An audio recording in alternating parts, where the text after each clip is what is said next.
the biggest challenge that GEPF members face, and how you can overcome it. Now, if you are in a position where you've been working for government, perhaps for 20, 30, 40 years, your entire working career, and you find yourself wanting to make a key decision, should you retire or resign from the GEPF? Or perhaps you're just at a point right now where you found a new opportunity and it's time to move on, or you're just tired, stressed, and you just want to have a change of environment or start taking better care of yourself and move away from the stresses and challenges of work. Either way, you're going to have to be making one of the most important financial decisions, and that is whether you should retire or resign from the GEPF. Now, if you had to think about it, what's the biggest challenge that you have about that? If you're like most members, your biggest challenge is access to information. How do you gain access to the information that you need in order to make an appropriate decision? How do you gain access to information so that you can compare retirement and compare resignation? Now, I want to share with you that your challenge right now, even though it might appear to be access to information, but the challenge is far bigger than that. It's not so much the information that you need, but how you apply that information to your life in order to be making that decision. I'll show you what I mean. What I'm about to share with you now is the member guide. So this is your GEPF member guide, and you can gain access to this for free off the internet. So you can download this off GEPF's website. And this has all the information that you need. For example, if we look here at the table of contents, it's got an overview of your membership.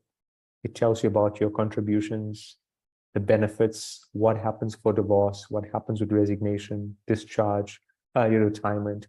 So you've got access to all this information here. See?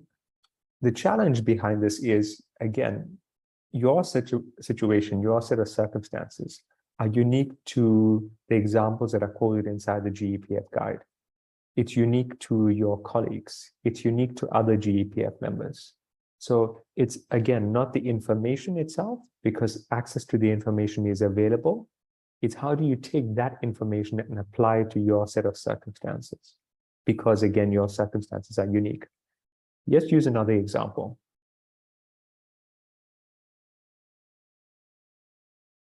So I'm going to share with you the tax guide.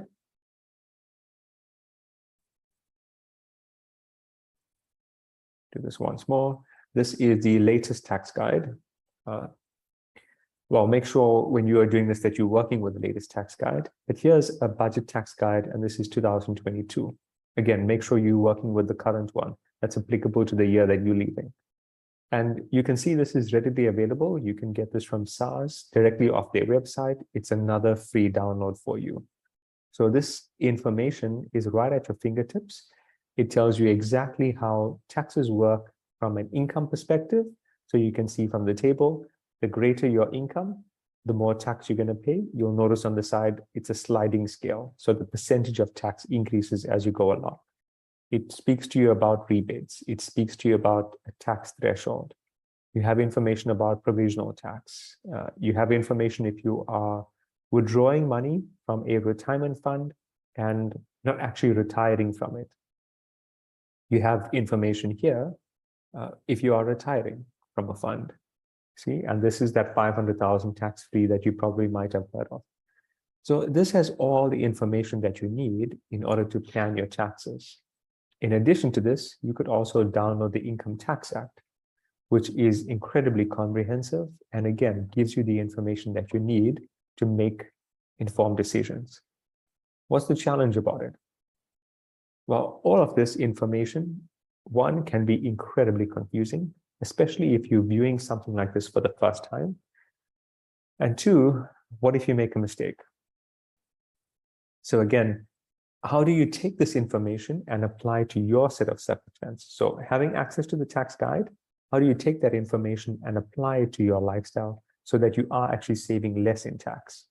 How do you pay less tax on your monthly income? How do you pay less tax on your gratuity or the 1/3 benefit if you're resigning?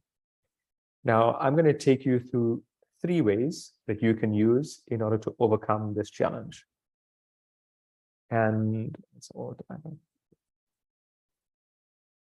Again, what I want you to see here is, remember the challenge that you feel right now is access to information and knowing whether you should retire or resign. That's what you're thinking about right now. What I want to share with you is you are in a journey. So you are heading to your destination, are represented here by this flag.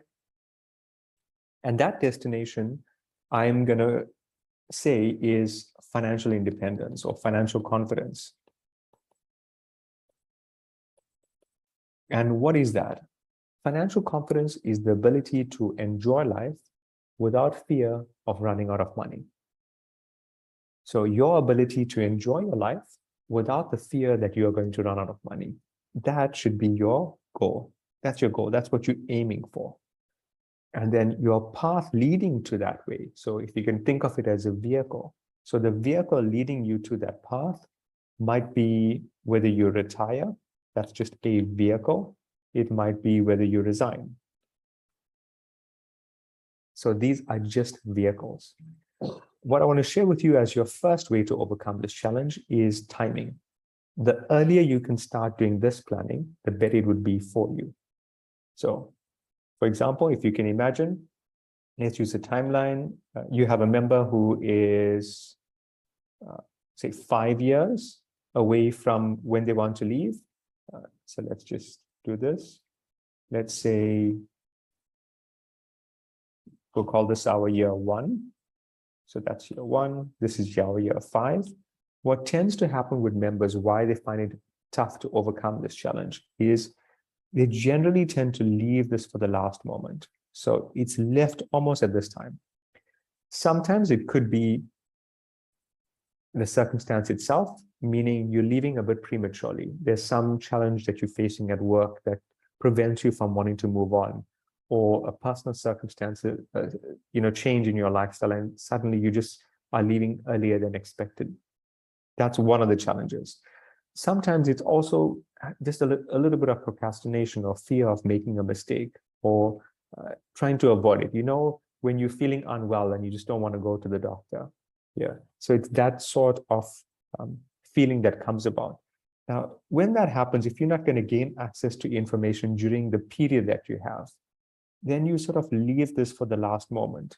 And when you do that, you're now making a monumental decision with a very, very limited amount of time, which is what leads to a lot of challenges for members. And this is where members end up losing money to tax, or members end up paying unnecessary costs, or just making the wrong decision and then, having this regret that they've made that decision. So this is your first way to overcome it. You want to start your planning as early as possible. The second thing is, you would notice that I have set up the Masterclass. And inside the Masterclass, I'm providing practical information. So we're focusing on the 2 elements. We're focusing on what would happen if you retire, and we're focusing on what would happen if you resign. Now, notice what I'm doing here. We're not actually making the decision to retire. You're not making the decision to resign inside of the Masterclass. But what we are doing is we're having a look at what would happen if you had to retire. We're seeing all the different elements. What happens in terms of your income? What happens with the lump sum that you gain access to? What happens to your tax? So we're working one item at a time. And then we're comparing that with what would happen if you resign.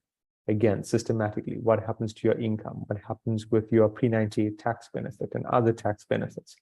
We even look at things like cap leave. So once you have the information of the 2, you then can determine which one is more appropriate based on your circumstances. And that's what makes the Masterclass unique, because it's not pushing you in a particular direction. You can choose to retire, you can choose to resign, whichever route is best for you. My support for you inside the Masterclass is, how do we make that retirement a better retirement? And how do we make that resignation a better resignation? So this is your step 2 for overcoming the challenge, because it's empowering you with the information that you need to make an informed decision. And then the third thing I want to share with you that you can do when you're focusing on this is, I want you to start to see all the pieces here. So I want you to see this, I'll call it as all the pieces, or I want you to see what I'm going to say is the big picture. And what do I mean by the big picture? GEPF is just one element. It's just one thing to focus on. So let's illustrate that. This is the money that you have right now that sits inside of GEPF. But that's just one element.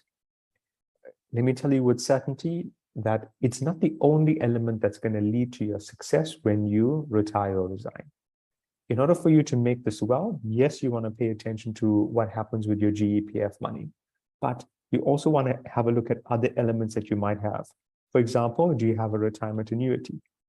And how do you make that retirement annuity work well? Do you have any savings that's inside your bank account? Perhaps you've got, well, you definitely have your family that you want to consider, or your loved ones, but you want to look at how dependent they are on you. You know, do you have a spouse that's working? Like, what can we do so that the taxes between the two of you becomes reduced? See, you want to pay particular attention to tax. You also want to focus on any other policies that you might have in place, not just your retirement annuity. And the reason for that is your set of circumstances are going to change. Whether you retire or resign, you're no longer working, which means things that you had prior to you working, up until that transition that takes place of you not working, they might have been important for you 10, 20, 30 years ago. But now that you're heading towards retirement or resigning, those aspects might not be as important anymore. So we want to go back to analyze how can we cut down those elements. So if you can see what I've done here, it's multiple aspects that you want to pay attention to, one of which is GEPF. But again, if you want to make this a success, the third point to work with is looking at this from a big picture. So taking into account what's happening with GEPF, plus in addition to that, what's happening with all the other elements around you. Now, if you can do this, you would meet with incredible success, because not many members take the time to do the planning in advance or even empower themselves with the right kind of knowledge. There's a lot of rumors that go inside of GEPF. So following this process helps you to avoid that, and then just puts you in a position where you're going to be even more successful. Now, if you found this video helpful, please click the thumbs up. Remember to subscribe to our YouTube channel so that you're able to gain access to these videos whenever we put them out. And please also share with other members. There are lots of members going through this decision that you have to make right now and would find this information valuable. And then I want to hear from you how this information is helping you. So please remember to post your comments below.